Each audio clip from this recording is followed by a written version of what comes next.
My son's Raffy Marascio. He's a 9-year-old. He trains jiu-jitsu like a second nature. He's an Abu Dhabi ABC regional expert champion. He's been a Naga national champion and a top 10 finisher for 6 separate occasions. 2010, he was first place for 14-year-olds and under for gi and no gi. How old is he? 9 now. Yeah, he made the Naga featured fighter. He was the youngest featured fighter ever on the Naga site. He did that at 6 years old.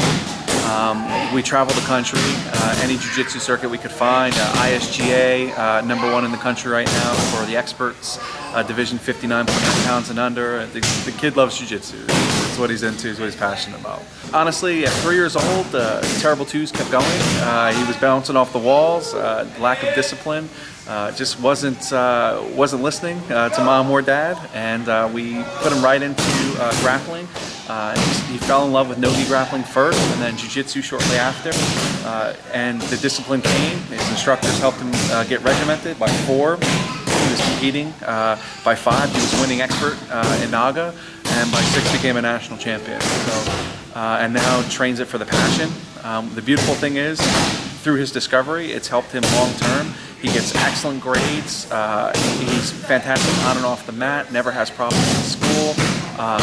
He's won all types of awards at school for star student, academic excellence, as well as he's known as just a very good kid. He's never had physical confrontation. It's actually very humble. Most people would never know that he can probably put you in about 40 different submissions and finish a fight. So it's a beautiful thing what jiu-jitsu's done for him, and it helps him, his character and his morale. If he would do nothing in life other than just train, it's going to keep him in top physical condition, it's going to keep him healthy, and it's going to keep him knowing that he has the self-confidence to physically defend himself in life. So I think all of those things are all the reasons why you'd want to put your child in jiu-jitsu, and it's the main motivational factor and why I keep mine in, for sure. Traveling for tournaments is interesting, and it can be fun. I have 2 other children, both under 3, so that makes it a little bit complex, but it's quite enjoyable, as my 3-year-old's already into jiu-jitsu, so he's following in his big brother's footsteps.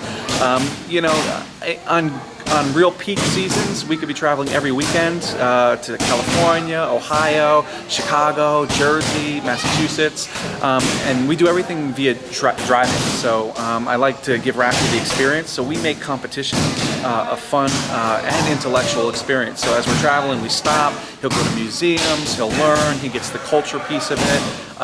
The beautiful thing is jiu-jitsu's helped him see the country. He doesn't think about the competition piece until he steps on the mat. He does his thing. He loves it.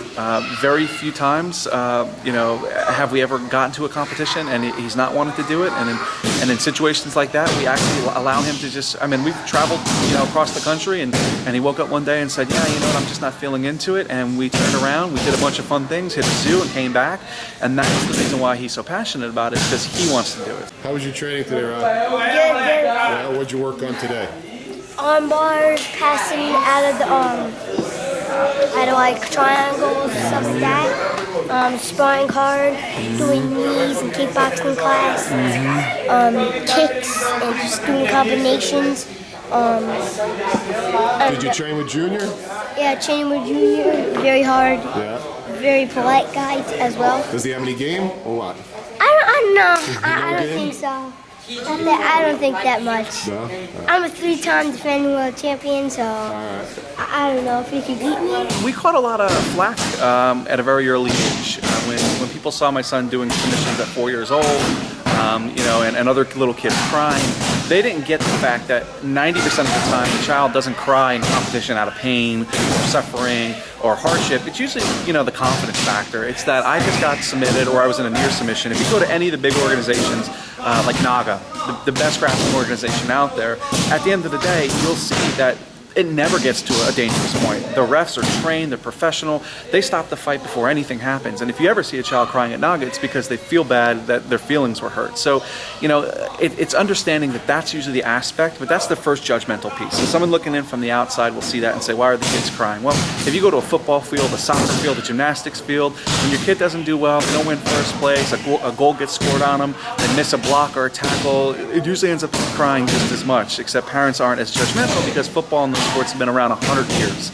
jiu-jitsu, UFC, MMA, all of these combat sports are really starting to take off, and I think it's just the people adapting and understanding that jiu-jitsu is a very regulated, fundamental sport. I mean, at the end of the day, I feel like my son is safer in jiu-jitsu than he is getting on the field and playing football. I feel like there's more risk and liability from the not knowing that anybody can run into anybody at full speed, as opposed to a controlled grappling match or controlled submissions. And I think that we've had to deal with that a little bit, but everybody's been embracive.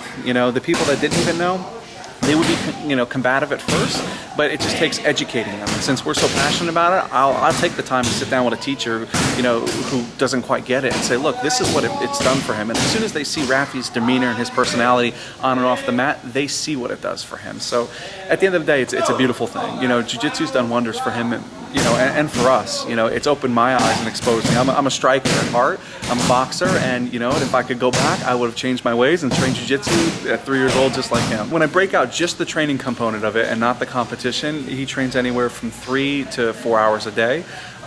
But we usually give him the weekends off. So we go pretty hard from Monday through Thursday. Friday, he'll have maybe a 1 hour class, unless it's a special class, and then Saturday and Sunday, he's allowed to be a kid. We do judo, traditional judo with the gi, Kodokan style. We do grappling, no gi. We do Muay Thai kickboxing. We train a little bit of American kickboxing. We train boxing, and then we train gi jiu-jitsu, and then we factor in gymnastics every once in a while, and then we'll swim and do some cardio. So he's really hitting almost every combat sport.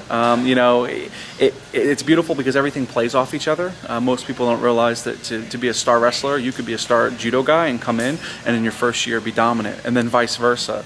It's merging the sports together and just being athletic. I mean, we don't believe in weights. We don't believe in anything that's going to stunt growth or that can hinder his performance. Everything we do is just natural. He's never gotten lower than a C. I think the only challenging part with school is when you get to the upper echelon of competition, you have to travel a lot. So that has been a challenge, is trying to find the time to get all the training in, to get the academics in, and be successful. But the beautiful thing is when you explain to the teachers and you show them what jiu-jitsu is, and they get involved with the sport, everyone wants to help. So, I'm not going to lie and say he makes the honor roll all the time, but I'd like to say 75% of the times he's an honor roll student. Let's see this. I'm stronger than you.